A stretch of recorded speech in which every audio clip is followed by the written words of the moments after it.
Це одне із сіл на Донеччині. Після російського вогню тут не лишилось жодного вцілілого дому. Окупантів абсолютно не цікавить той факт, що у будинках можуть бути мирні мешканці. По суті, перед нами яскравий приклад того, як саме воює російська армія. Перед тим, як захопити населений пункт, росіяни щільно накривають його вогнем артилерії, танків та авіації. Боєприпасів, як бачимо, не шкодують. Визволяють жителів Донбасу від їхніх домівок і, що значно печальніше, від їхніх життів. Такою тактикою, назвемо її тактикою спаленої перед собою землі, і продиктовані усі так звані успіхи росіян у цій війні. Коли ж справа доходить до прямого протистояння російських військ з нашими захисниками, окупанти, як правило, терплять поразку.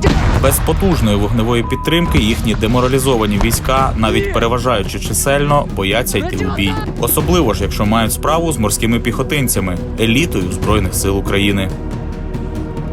Сьогодні морські піхотинці боронять українську землю на найгарячіших ділянках фронту. Ось один з результатів їхньої недавньої роботи на передовій – знищена ворожа техніка та особовий склад ворога на Донеччині. Під час того, як ми рухалися колоною в цей населений пункт, було виявлено мною БМП, після чого дав команду екіпажу танка і першим пострілом було знищено БМП. Ми можемо бачити, як здетонувало БК і повне знищення БМП-3. Екіпаж згорів на місці. Навіть у короткі проміжки між боями морські піхотинці на передовій продовжують тренуватися і покращувати свої професійні навички. Забезпечення і бойовий дух підрозділів морської піхоти сьогодні теж на належному рівні, каже сержант В'ячеслав Пташинський. Ми знаходимося на піки бойового духа.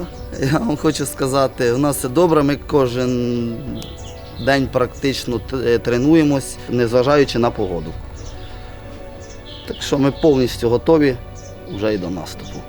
На службу морській піхоті сержанта Пташинського, можна сказати, вивела сама доля. Частина підрозділу, у якому він починав службу, втратила зв'язок з основною групою і опинилася в оточенні. Оцінивши усю складність ситуації, наші бійці прийняли рішення пробиратися до своїх тилами противника.